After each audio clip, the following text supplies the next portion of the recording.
Gantt charts. Who would like to come up here and illustrate and show us their Gantt chart? See the relationship amongst the different activities and tasks of your business.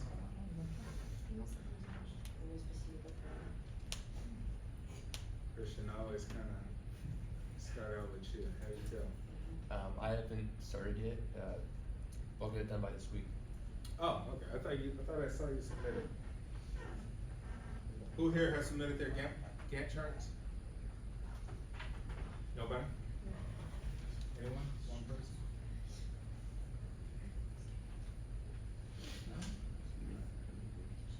No? All right, we'll try to get that in before Wednesday.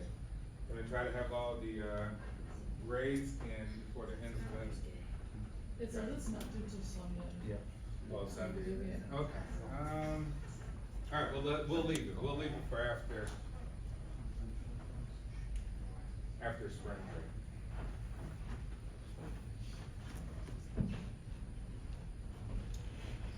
Breakdown schedules. There's a couple people who haven't came up here and illustrated theirs.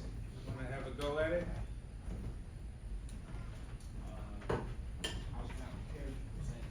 Huh? What, you don't have anything? Or just an idea? Don't have to be perfect.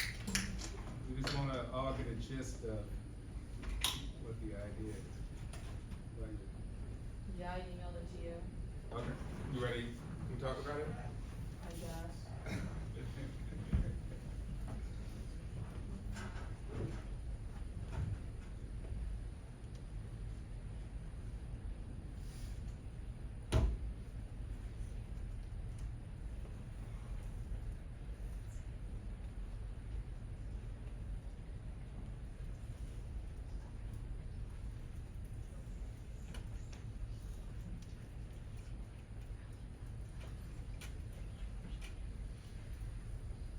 The Helpers United, right?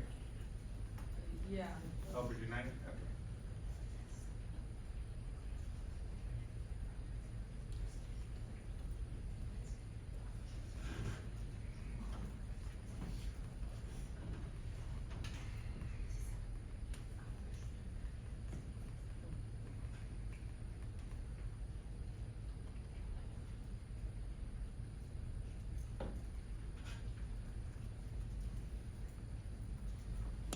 Did you want me to come up or can I do it from If here? you can, you don't like talking about it?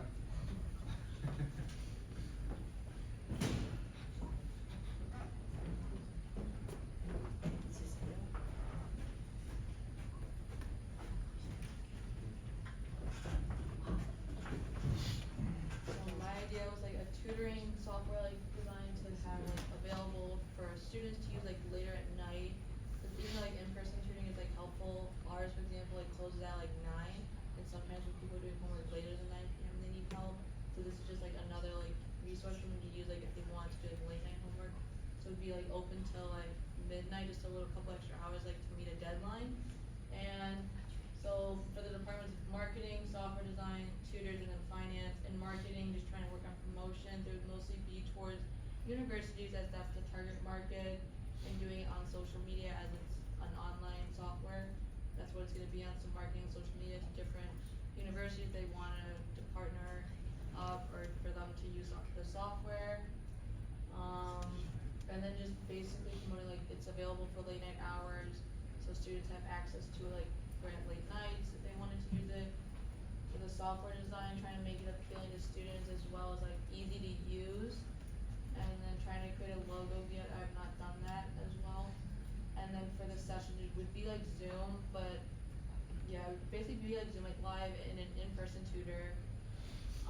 For tutors trying to figure out like what level of education that would be required as well as their major and other previous experience to make sure that students have like a good like session is able to get something out of it and what subjects to offer, and mostly like general education and also major like courses. And then finances, like how much it would cost to make this design, as well as like how much we would pay for the tutors, as well as the cost to universities to implement like our software, and then hiring IT experts. Okay, excellent. be the most challenging in all of this? Probably making it would be the most difficult, like. The it was- software itself? Yeah, the software, like, for me, like, I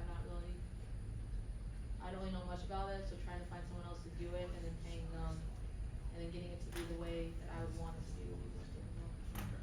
You say hours, you're thinking like midnight? Yeah, like, just up until midnight, cause most of our deadlines are like 11:59. Yeah. So like, just trying to do, like, if someone's trying to meet a deadline and needs help, just up until midnight. Okay. And so no high school? No, just both big, Just all- mostly for universities. Okay, excellent. Any questions? So, since this is obviously for universities,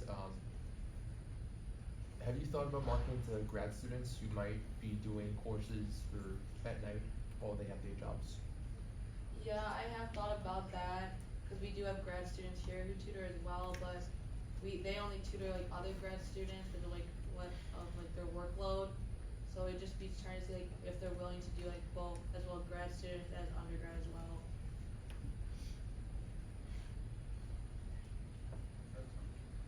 Anyone else? Anyone else with any questions? All right, thank you.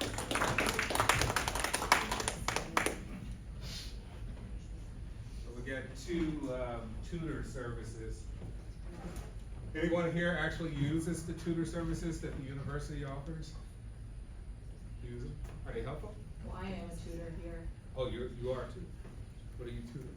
business courses. Okay, good. Do you find a lot of students, do you have like a big load of students that come to you? I mostly tutor like my other teammates who need help, like with time management or like other gen ed courses. For the business courses, yeah, especially with our like asynchronous AV courses. Excellent. Anyone else wanna come show us what they get?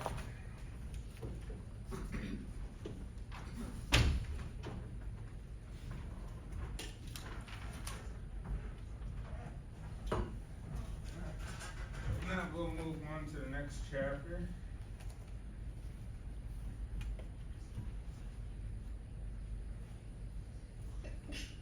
Question?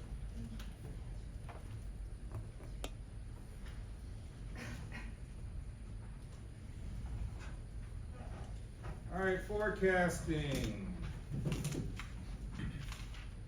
How do we think companies forecast? Either forecast, projection on sales, forecast demand, growth, for businesses, all these things. What are some methods that companies use to forecast?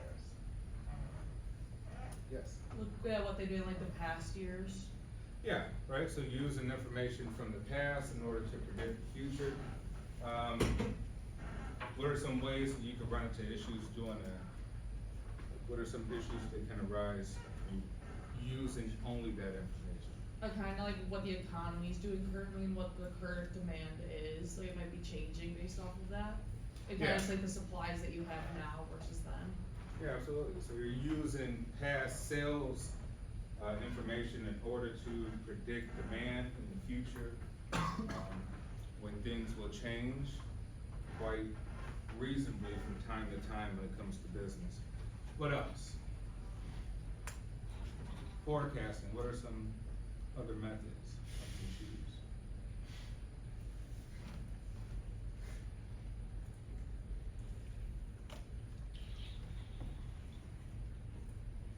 Yes? Probably surveys just to gauge consumer opinion, Surveying, like people's tastes, what they prefer. yeah, so right, so to monitor current actual demand, you may say, well, we wanna survey the consumer base in the present moment so that we get an accuracy of what people actually want to buy right now, and maybe use that with the previous information we had, the previous data, okay? Is forecasting difficult, you believe? Yeah, right, no one ever gets forecasting right. It's not something that's always accurate. If anything, it's always inaccurate to some degree, with some sort of deviation from what actually happens versus what we speculate what will happen. thus we have to adjust, that bigger picture to make up for those errors. There's a huge difference between sales and demand, right? So in this chapter, we're gonna learn how managers can change demand patterns.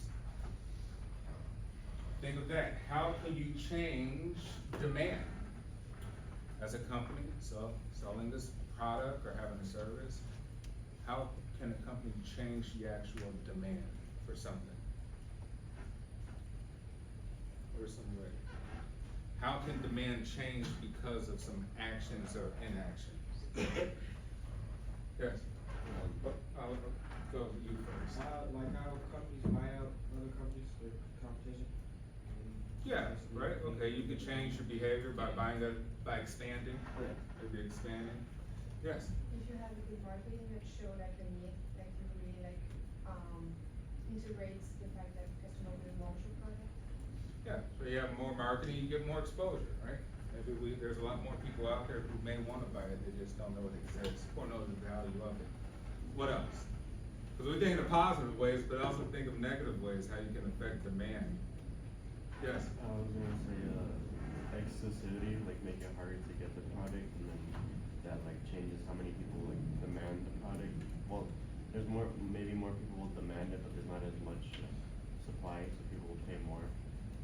Yeah, right, you can decrease the supply of it, right, which makes less, and that might actually change the demand, and maybe that actually changes the price of it too, right?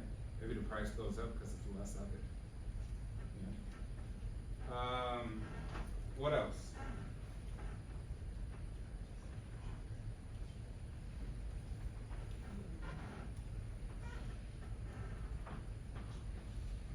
What are some other things that can happen?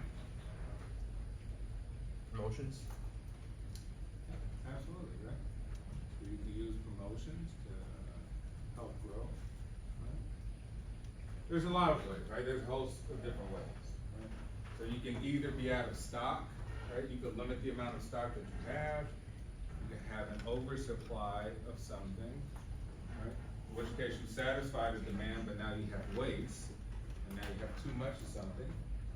And now your projections will be off even further because you already currently have stuff that you're trying to add on to the future projections of something else. Right? So a lot of hosts and issues that can arise from inaccurate projections or trying to change demand. Right? And we're going to talk about two key decisions of making forecasts and calculate the 5 basic measures of forecast errors and compare and contrast the 4 approaches to judgmental forecasting. What do we think when we see the word judgmental? What do we think that is for forecasting?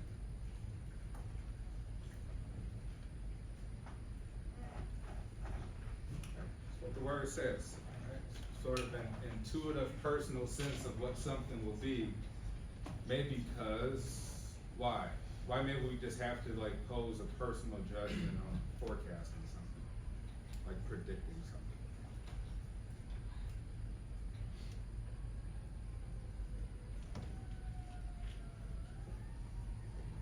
I think maybe there's a lack of information, right? Sometimes you don't have all the information. Information's not there, what do? You don't make any forecasts, yeah, you still predict. You predict within a reasonable judgment of what you assume is going to happen in the future. We'll talk a little bit about regression analysis. Anyone here ever used linear regression analysis in other classes? Anyone can tell us what regression analysis is? No? Statistics.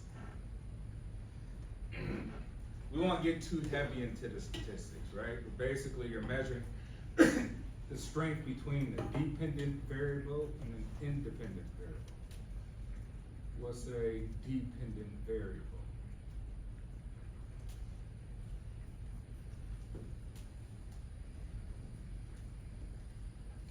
Remember, it's not thinking too hard about this stuff. Usually, the definition is in the name, right?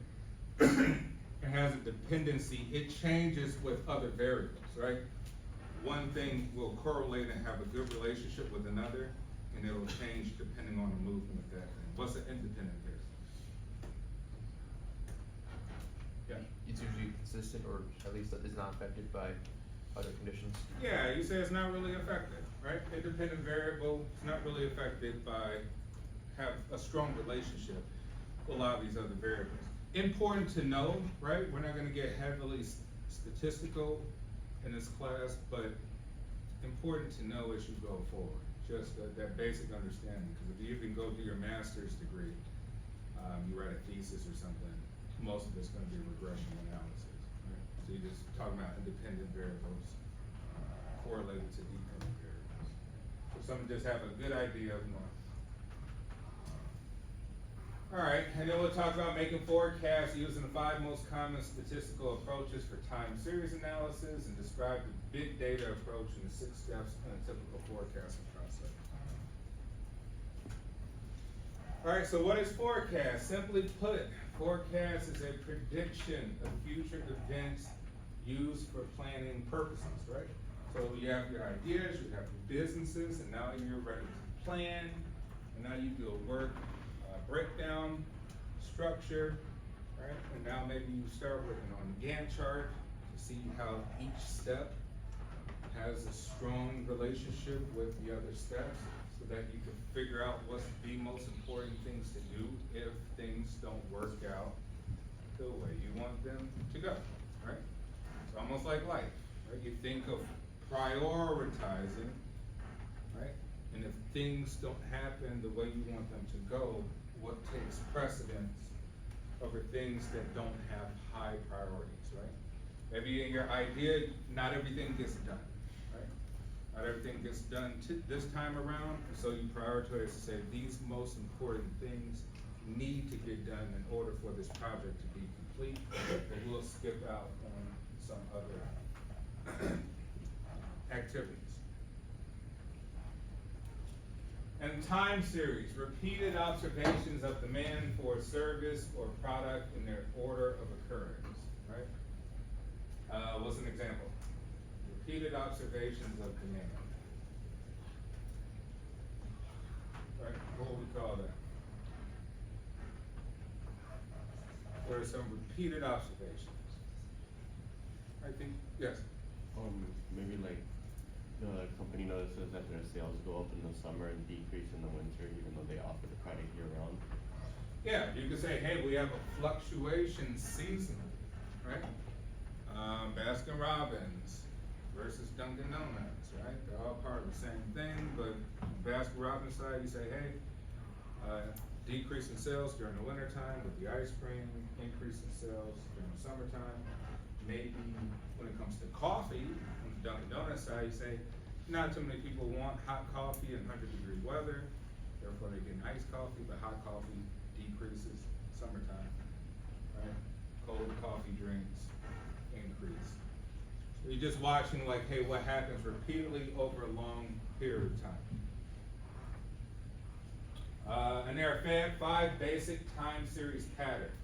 So what we're talking about here is patterns, right? Just a good common sense observation of looking at patterns, right? Sales patterns, demand patterns, those sort of things. So can you see what's happening and how do you adjust for what's happening?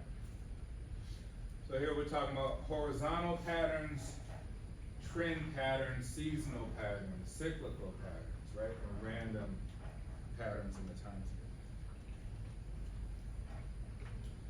So here we're given an illustration of horizontal data, right? You see there's pretty linear across with small fluctuations, right? Small increases and decreases over time. But overall, over a long period of time, you know, you pretty much get a straight line. You can draw a straight line through those zigzags, right?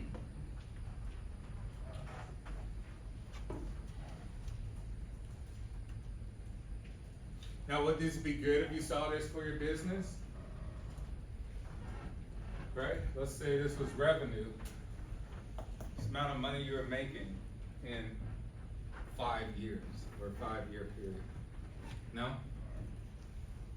Why? You want to make more money as time goes on. there's no slope, right? We figure there's really no slope to this line, so a slope would typically indicate growth, right? Some sort of growth, right? Or a positive slope would indicate growth, negative would indicate.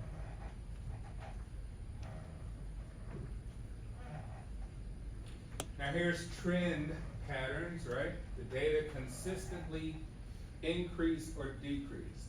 How would this look for, say, revenue?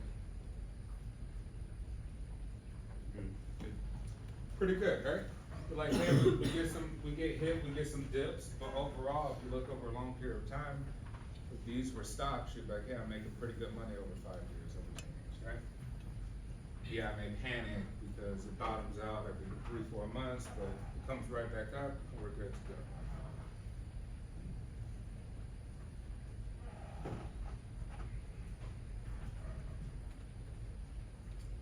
All right, here's seasonal data, right? Consistently show peaks and valleys over time. And this one sort of, you see here in the month of between July and October, you see a lot of growth. And then once past that, you see it starts to decline back again. What could this be? Something that between July and October that increases with the amount of quantity sold. Yes? Fireworks. Okay, let's say, fireworks, right? You see a big jump, 4th of July, right? Maybe it lasts through, August, September, maybe even events, like you go to Navy Pier is gonna put them out all summer, right? So maybe Navy Pier's, the increase in the use of fireworks is good, and when it starts getting cold, now you see it drop. What else? You could think of anything else between July and October that rises? Yeah. Halloween stuff. Yeah.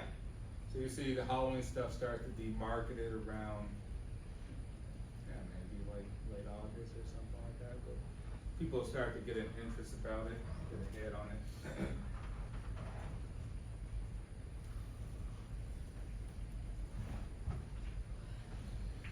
All right, and we got cyclical patterns, right? The data reveals gradual increases and decreases over extended periods of time. All right, so here we're looking at the number of years, right? Started off here, we had a dip for 3 years, went down. After year 3, gradually start to go back up. What could be an example of that?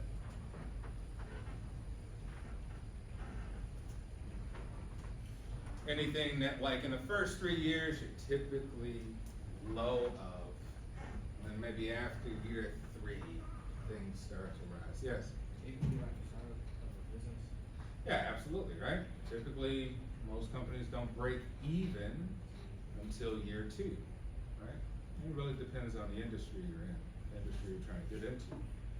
So if you start a new business, you automatically think, I'm like, yeah, I'm not gonna make any profit, right? We're not making any profit for the first 3 years, right? That's just an expectancy. But the point is to get the demand, right? You already have a plan, a long-term plan, maybe 5 years, you're like, hey, I'm not concerned about losing money, I kinda know I will. My thing is to get a demand and get the customers to know this exists, get them excited, hook them on to the product, and then after year 3, that's when we'll start making the big bucks, right? So be in it for the long haul. Anything else anybody could think of? Goes down the first 2 years, goes up after year 3. Yes? I guess, somewhat fads like, fidget spinners, because for some reason they took off for What is it? fidget spinners. Yeah, somebody mentioned fidget spinners. Okay, yeah. So you said fidget spinners, what, people weren't interested and then they became interested? Yeah, there was It was out there already and nobody really paid attention to it? Mhm. Is it coming back? Not really, but, I'm sure everyone here has looked through the fidget spinner craze back from like 2016, 17. You know, you think that maybe someone made a ton of money off of that, right? They just cashed out. They knew that it was the idea was like, hey, I'm not creating a business or a product for 20 years. That's not my idea. I'm not creating it for 10. I'm not creating this for 5 years, right? That's not my strategy. Someone could say, I want to create something that literally captures the trend of like 2 years, and then I'm out, right? And bankrupting the company and just taking all my proceeds and getting out. Which would be an excellent strategy to be able to pull it off, you know? So yeah, fidget spinners would be very, very trendy thing that kind of came and went. Anybody can think of anything else kind of came and went? Really popular and then, or wasn't popular, became extremely popular? Right, you can even say clothing, right? Say clothing has a cycle, trends, how people dress, the styles, and you can maybe say styles, right? Styles go away, and guess what? The same exact style come back, right? This was what I'm wearing maybe popular 10 years ago or something. It's back, right?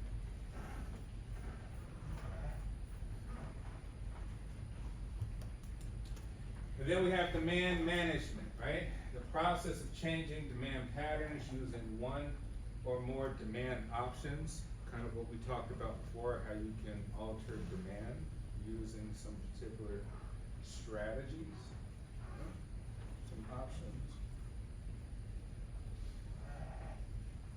All right, some of the ways you can change demand over time is using complementary products.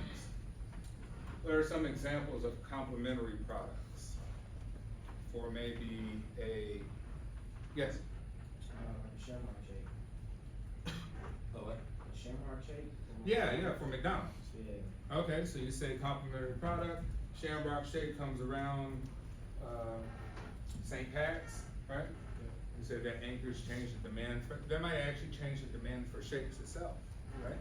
Might get people's mind thinking more about shakes. Maybe shakes wasn't on people's mind, and now we gotta do something to anchor shakes, right? Maybe McDonald's seeing like, hey, you know, shakes are not doing well, what do we do, right? Big Macs are not doing well, what do we do with Big Macs to get people back interested into Big Macs, right? And we offer complimentary product for Big Macs. In which case you could see, anybody use the McDonald's app?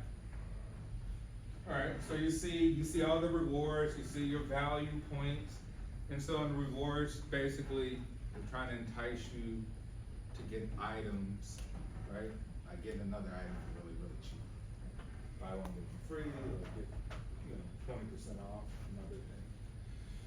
Promotional pricing, right? Offering things as a promotion, like we just said with McDonald's, rewards, 10% off, sales, all sorts of things. Pre-scheduled appointments, what would that mean?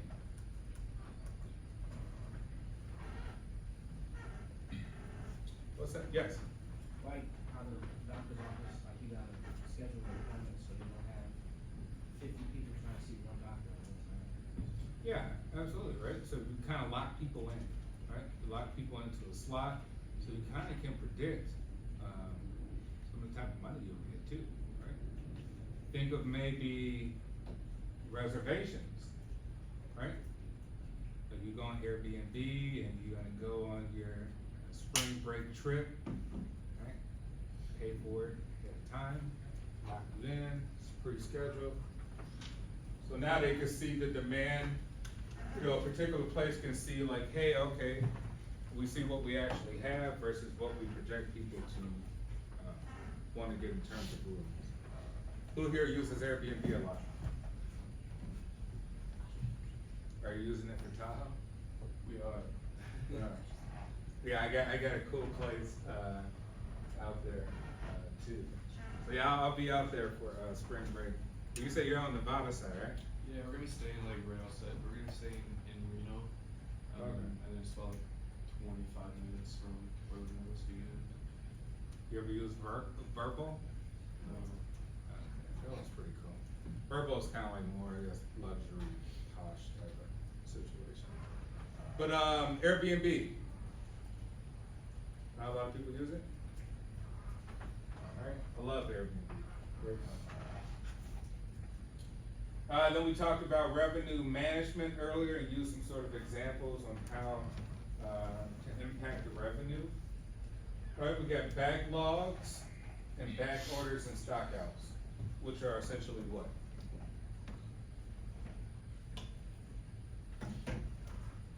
Kind of what you said earlier, like, hey, we're out of this, right?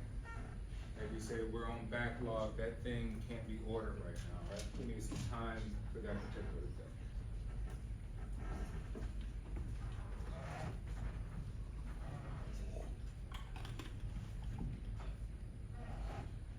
All right, some key decisions on making forecasts, right? Deciding what to forecast, such as your level of aggregation of products or services or things bundled up, what unit of measurement you're using, right? We're looking at sales information, we're looking at number of units, right? Maybe a particular unit. If you're looking at financial information, you're looking at maybe dollars or stocks or bonds or some sort of unit of measurement, right? And then choosing the type of forecasting techniques. So we've talked a little bit about judgment methods, just kind of observing what's out there, maybe asking some people in the industry about it to come to some sort of judgment on it without having sufficient data. Causal methods, which basically looks at cause and effect of selling one thing versus another based on some sort of historical metric. And time series analysis, which we kind of looked at graphs. And then trend projection using regression, right? We said regression is looking at dependent variables and independent variables and measuring their relationship against one another. Which in some ways, the Gantt charts are really an example of using regression without really having statistical modeling. We're really just looking at the importance of specific relationships of activities up against one another. And then we got forecasting error, right? For any forecasting method, it is important to measure the accuracy of its forecast, right? Forecast error is simply the difference found by subtracting the forecast from actual demand for a given period, right? So we say, hey, we have our historical information, our sales from last year, and now we're gonna see what it actually does based on whatever sort of assumptions we made or measurements we used. And we see what we actually sold, right, what the actual demand was, right? We'll subtract that from what we thought it would be, and then we would look to see what's the difference between the two, right? And that will be our forecasting error. In which case you can see how good your predictions are. Are your predictions really, really bad? Are you way off in your assumptions or the metric that you use? Are you spot on? In which case you probably want to still use the same method. And if you're not spot on and you're far off, you may need to use a different method.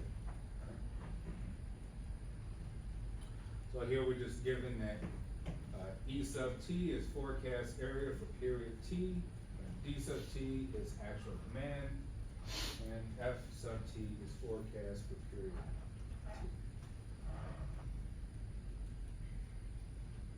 And here are just some measures of forecasting errors, right? We got cumulative sum of forecast errors, which is a bias. Everyone should know what standard deviations would be, right? Looking at the mean averages and the difference between those. Average forecast area, mean absolute deviation, mean squared, and mean absolute percent of error. Which are in most cases, these are all kind of in word, right? Mean absolute, we're looking at the mean, taking the absolute values of each.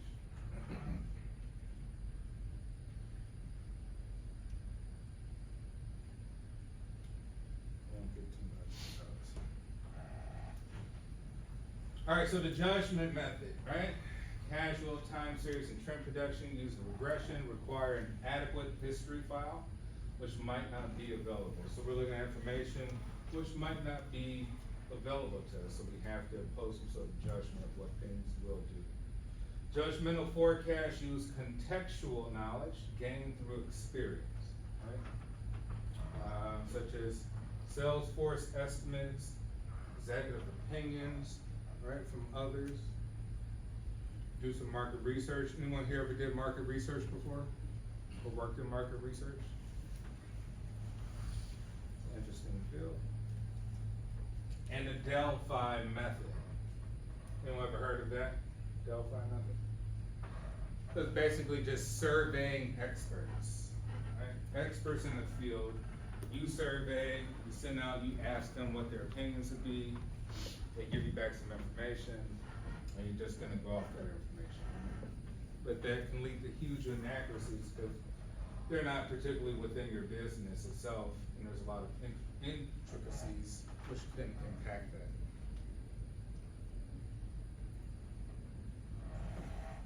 Right, so causal method, linear regression. So we say dependent variable is the variable that one wants to forecast, right?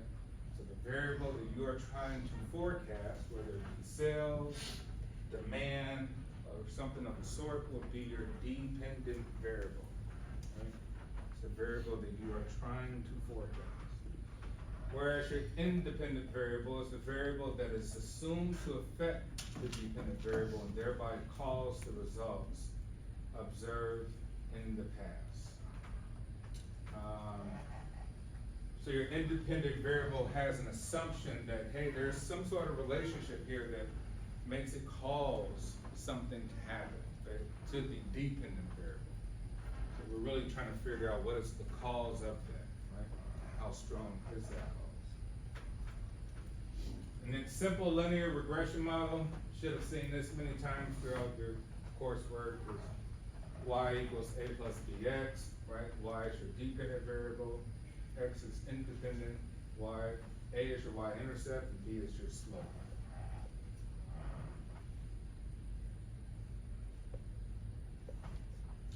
So here they're just giving us an illustration of linear regression line relative to actual demand. So we see we have a slope that shows growth over particular variables, right? And we see here's the actual value of y, it's right here. And here we can see the deviation of the error. Right? Here's the actual value, and this is what we projected, estimated it to be right there. So you can just look on this stuff and plot things and see where you are in terms of being off.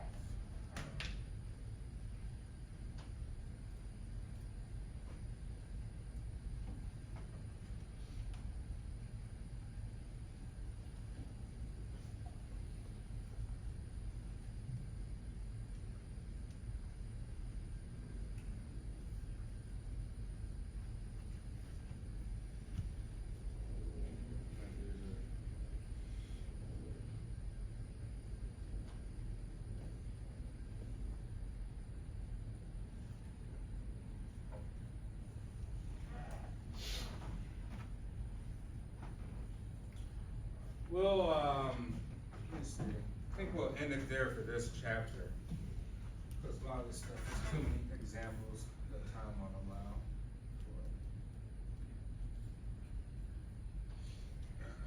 Maybe we'll finish with big data. All right, big data is data sets that are so large and complex that traditional data processing applications are inadequate to deal with them. Big data is characterized by volume, variety, and velocity. So what would be some examples of big data, big data out there?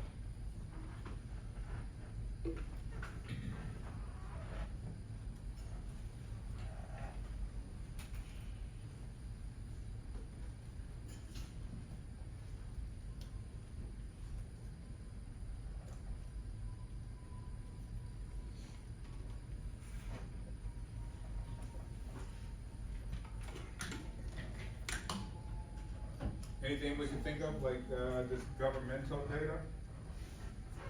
Or large corporations, really, really large corporations? Yes? Probably demographics of customers. Yeah, right, so you think of demographics of customers, that is a lot of information. You're looking at maybe ethnic, gender, age groups, education levels, right? You're looking at all sorts of demographic, information, and that's just a lot when you try to compile all that. Especially if you're an extremely large corporation, let's say for like Amazon or something of the sort. Last but not least, here is forecasting as a process, right? So one want to adjust the history file. We say we have history, we know some of the information. So we do use a little bit of that. Then we prepare our initial forecast. From there we have consensus meetings and collaborations with our partners, our group, our team, our employees, right? Our board members, what have you. And then what you wanna do is revise forecasts, because forecasts are usually wrong, right? You already see that it's usually wrong. You wanna revise it so that you can see what sort of errors that's been made and what the deviations are going to be. And then it's gonna be reviewed by operating committee, so operations management, meaning that there's managers who do this job all day, right? And they're typically a team of people if you're a large corporation.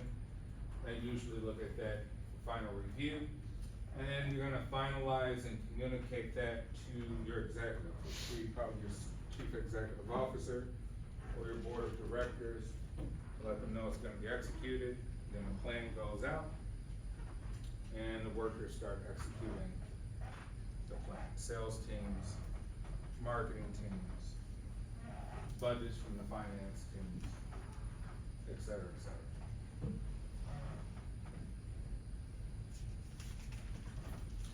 You can use multiple forecasting methods, right? Combination forecast are produced by averaging independent forecasts based on different methods, different sources, different data. So you can combine all sorts of different methods to try to come up with a accurate method, right?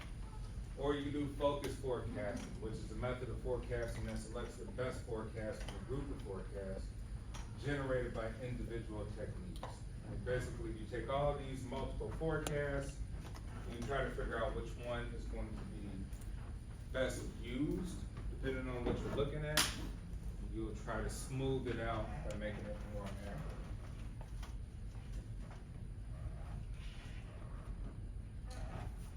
All right, and we'll end off here. Some principles of the forecasting process. Better processes yield better forecasts, right? Demand forecasting is being done in virtually every company, either formally or informally. The challenge is to do it well, better than your competition, which means some of your competitors may be doing better than you just because they're better at forecasting, right?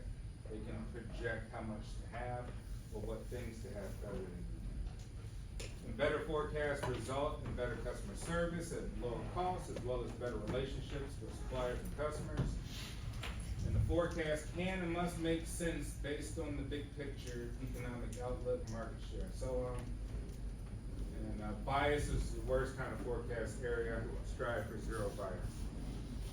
We'll end off here and pick up on Wednesday.